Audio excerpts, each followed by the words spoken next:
नमस्ते अंजुले आप सभी को और दिल की गहराइयों से आप सबका स्वागत है मेरे इस न्यू ब्लॉग में। और आज की शुरुआत करेंगे हम साफ सफाई से, क्योंकि हर समय काम हो या बाहर जाना हो, मार्केट जाना हो, कुछ और काम हो, ऐसा नहीं हो सकता।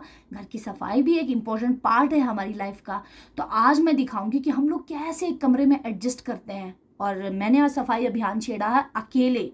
ये सफाई करनी है, बर्तन धोना है, कपड़े धोने हैं, बहुत कुछ काम है। और आप लोग मेरे साथ बने रहिए और स्क्रीन को ऑफ ना करिए, कंटिन्यूटी में मेरे साथ जुड़े रहिए और मेरे काम को देखिए कि मेरे पास में कितना काम है और इसको मैं कैसे कैसे निपटा रही हूँ। तो जुड़े रहिए मेरे साथ। तो अब करते हैं ब्लॉग शुरू।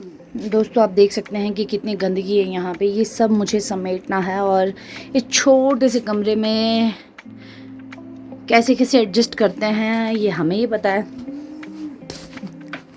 ये गंदगी देख सकते हैं आप, ये सब कुछ समेटना है मुझे। ये इसमें कुछ कपड़े भिगोए हुए हैं, ये भी मुझे धोने हैं। ये शूज़ है, 3-4 शूज़ हैं और हर घर नल का लगा हुआ है। ये पानी भी लगभग 15 तारीख तक ही रहने वाला है, उसके बाद ये भी सूख जाएगा। तो उसके बाद हमको पानी ढो के लाना पड़ता है।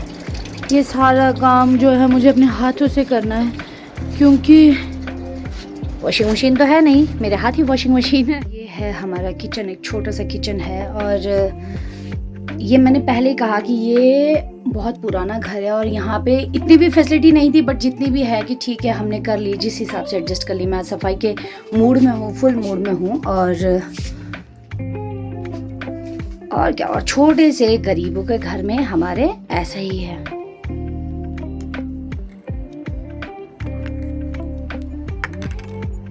मेरे पास में अभी बहुत काम है। अभी मैंने ब्रेकफास्ट किया, वो भी टाइम कितने बजे, 12 बजे मैंने ब्रेकफास्ट किया, क्योंकि मैं उठी लेट थी।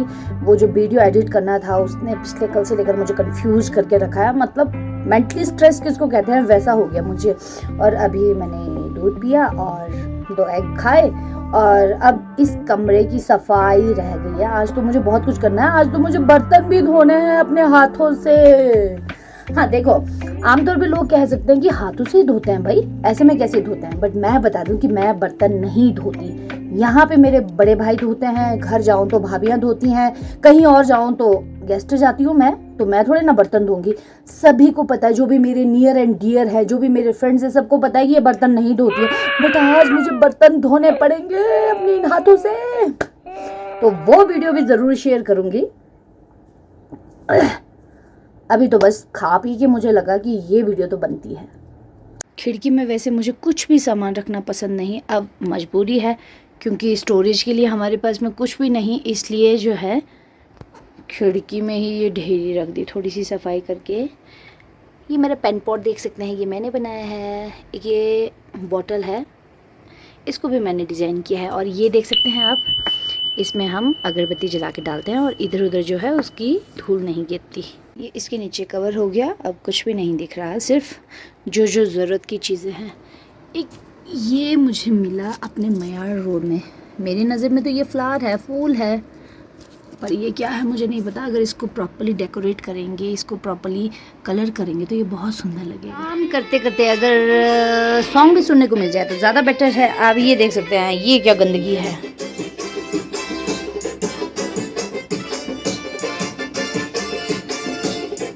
ये सारा समेट एक लेवल तक मैंने सफाई कर दी है।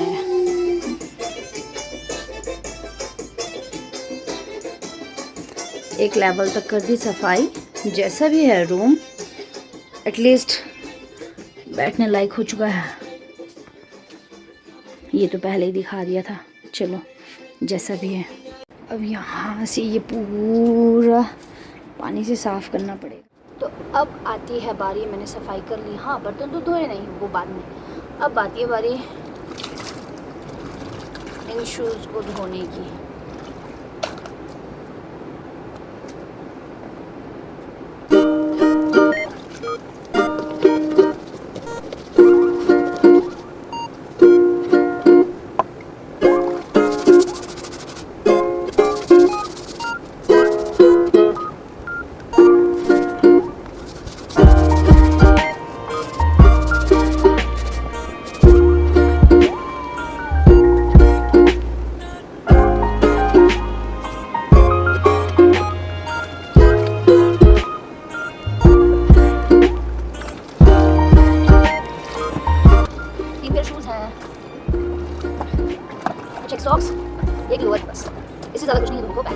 काम से मिलती हूँ।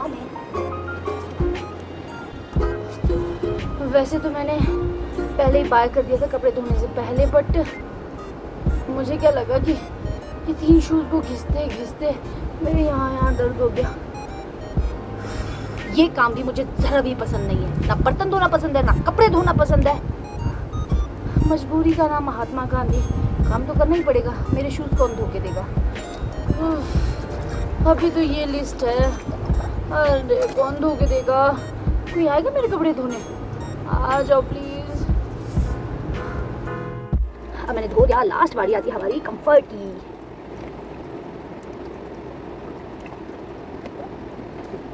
कंफर्ट की तो सख्त ज़रूरत है। कपड़ों में अगर खुशबू चाहिए तो कंफर्ट ज़रूरी है। अरे क्या क्या गिर रहा है। थोड़ी देर रखती हूँ कंफर्ट में, फिर सुखाऊंगी धूप में। स्पिन करने का ऑप्शन तो है नहीं। अगर होता कि सेमी ऑटो ये है, वॉशिंग मशीन है, तो चलो यहाँ पे वॉश कर लिया, स्पिन वहाँ पे कर लिया। ना ही सेमी ऑटो है, ना ही ऑटो है, कुछ भी नहीं है। एक है हमारे ऑटोमेटिक मशीन ये। तो इसी से करेंगे जो भी करेंगे। निचोड़ेंगे या नहीं छोड़ेंगे मुझे क्या पता, अभी देखते हैं सिचुएशन देख के। ये शूज़ धुल चुके हैं, होपफुली अच्छे ही धुले होंगे। और ये देखा मेरा तरीका शूज़ सुखाने का, ये है, it is the right way.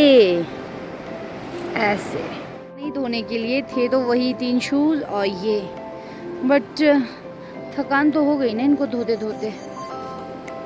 बर्तन की साई की टर्न है तो अब बर्तन की साई करूँगी। लाहौल की मुझे एक बात नहीं पता कि अभी जस्ट तो मैंने सफाई करी थी, इतने में मैंने ऊपर को देखा तो फिर जाले बन गए, फिर झाड़ू लेके आ गई। आप यकीन नहीं मानोगे, दिन में मैं 3-4 बार जो है ऊपर ऐसे से जाले साफ करती हूँ, शाम को आऊँ तो फिर वही हाल। ये इतना मतलब मकड़ी इतनी ज़्यादा क्यों है इधर, ये मुझे अभी तक समझ नहीं आया कि क्या स्पेशल है यहाँ पे कि ये मकड़ियाँ इतनी आती रहती हैं। अरे लोग कहेंगे कि शायद आप लोग साफ़ सफाई नहीं करते इसलिए। मुझे नहीं लगता कि इससे ज़्यादा सफाई कुछ होती है कि 3-4 बार से ज़्यादा जो है कि वो मकड़ियाँ के ये जाले साफ़ करो, इससे ज़्यादा कुछ और सफाई होती है तो आप मुझे प्लीज़ सजेशन दे सकते हैं। Thank you. मैं नहा के हो गई रेडी नहीं, सिर्फ नहा के आई तो मुझे लगा कि उससे पहले कुछ लंच किया जाए। तो मैंने 1 चपाती खाई और साथ में दही नहीं, कढ़ी सॉरी। तो अब मैं इसके बाद रेडी होंगी, तो उसके बाद जाना है मुझे स्कूल, क्योंकि 4 बजने वाले हैं। 3 कितना हुआ टाइम, शायद 3:20 के करीब हुआ है। तो अब मुझे जाना है, मैं हो चुकी हूँ रेडी, अब मुझे जाना है स्कूल की ओर। तो सेम रूटीन कि अब मैं हेलमेट लेके जाऊंगी और स्कूटी के पास में खड़े होके क्या करूंगी कि देखो गाइस मैं जा रही हूँ। तो ये सब प्रोसेस ना करके मैं डायरेक्टली बता दूँ कि अब मैं रेडी हो चुकी हूँ और मुझे अभी स्कूल पहुँचना है। 39 अभी 20 मिनट है।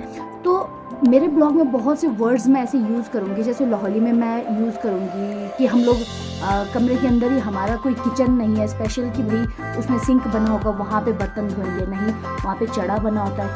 चढ़ी ऐसे कहते हैं कि चढ़ी है, हमारी बोली में चढ़ी कहते हैं और पुलवी बोली में भी चढ़ा ही कहते हैं। और मुझे इतना यकीन है कि किन्नौर की बोली में भी लगभग यही कहते होंगे, क्योंकि बौद्धिस्ट लैंग्वेज थोड़ी सी अलग है, बौद्धिस्टों की बोली थोड़ी सी अलग है। अदरवाइज जो हम हिंदू हैं, हिंदू किन्नौरी, हिंदू और लाहौली, हमारी बोली लगभग सेम ही है। तो आगे से मैं जितना हो सके अपने लाहौली वर्ड्स को यूज़ करूँगी और लाहौली बोली का भी काफ़ी ज़्यादा यूज़ करूँगी, ताकि अपना भी काफ़ी कुछ निकले हमारा। ऐसा ना हो कि हिंदी के ही ब्लॉग हैं जी हम बना रहे, ट्रैवल एरिया के ब्लॉग्स हैं, यहाँ के लाइफ के बारे में या और भी कुछ बनाएंगे और वो चलाए पूरा हिंदी में ही। तो मैं अपनी बोली को भी प्रमोट करूँगी। और हाँ, बोली से रिलेटेड कुछ एक बातें थी जो कि मैं दूसरे ब्लॉग में कभी शेयर करूँगी, क्योंकि हमारी बोली में भी काफ़ी डिफरेंस है। हमारे रेउफा वैली वाले लोग अलग हैं, पिलोपा अलग हैं, ऐसा कुछ है। उसके बारे में डिस्क्रिप्शन जो है वो मैं बाद में दूंगी। और कुछ चीज़ें जो है कि हम रेउफा लोग जो हैं कि कई चीज़ों में डिमोलाइज फील करते हैं या करवाया जाता है उनको, इस टॉपिक पे मैं बाद में कभी डिस्कस करूँगी। तो अब मैं जा रही हूँ स्कूल की ओर और बस यही। बिना जैकेट के इवनिंग टाइम में कहीं नहीं जाया जा सकता और 4 बजने वाले हैं और बिना जैकेट के तो मैं जा ही नहीं सकती, क्योंकि मैंने पहले कहा कि हमारे लाहौल में बहुत ठंड है और हमको मोटी सॉक्स पहननी पड़ती है, जैकेट पहनना पड़ता है, काफ़ी कुछ पैकिंग के साथ में जाना पड़ता है। ऐसे नहीं रह सकते कि हम उससे क्या हो जाता है कि ठंड हो जाती है। मैं अपनी सॉक्स दिखाऊं? ये देखिए, हमको सॉक्स पहनना पड़ता है। जो भी लाहौली सॉक्स खरीदना चाहता है, जो भी ये ब्लॉग देख के लाहौली सॉक्स की डिमांड करेगा, वो हमसे संपर्क कर सकता है। अब मैं रेडी हूँ जाने के लिए। शूज़ भी मैंने पहन लिया और अपनी सॉक्स भी दिखा दी सुंदर सी। ये मेरी भाभी ने मुझे ये सॉक्स दी, ये फुली डिज़ाइंड है। यहाँ से लेकर स्टार्टिंग इसके तलवों में तक ये है, डिज़ाइन है। अब मैं रेडी हो चुकी हूँ। 24 घंटे के अंदर तुम कोई मुजरिम पकड़ के लाओगे, तुम सिपाही से दरोगा बना दिए जाओगे। फिर क्या हुआ? फिर मैंने घर आकर अपनी माँ को चाकू से मार दिया और चाकू अपने सोए हुए बूढ़े बाप के हाथ में रख दिया। क्या हुआ? फिर क्या होना था? फिर मैंने अपने बाप को गिरफ्तार कर लिया और मेरा बाप फांसी के फंदे में लटक गया।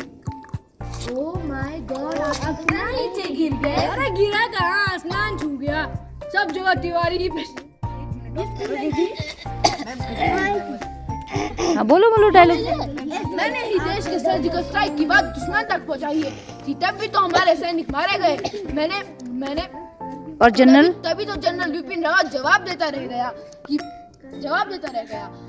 मैंने ही कई बार हिंदू मुस्लिम दंगे करवाए हैं। औरतों के पेट फाड़ बच्चे निकलवाए हैं। औरतों को विधवा बच्चों को अनाथ बनाना मेरा धर्म है। जैसे भी हो सत्ता मुट्ठी में आई है मेरा। स्कूल से फ्री हो चुकी हूँ और फ्री होने के बाद उनके एग्ज़ाम आने वाले हैं, मतलब कल से होने वाले हैं, तो मैंने ब्रेक कर दिया। आफ्टर एग्ज़ाम जो है कि फिर हम उसका शो करेंगे। और अभी मैं आई हूँ फिर से वही ऑफिस और इसके बाद जाना है मुझे रूम। फिर रूटीन में जो वर्क रहता है तो वो वही रहता है। तो हम इस ब्लॉग को देते हैं यहीं पे विराम। चैनल को सब्सक्राइब ज़रूर करें और अपना प्यार और आशीर्वाद बनाए रखें। Thank you.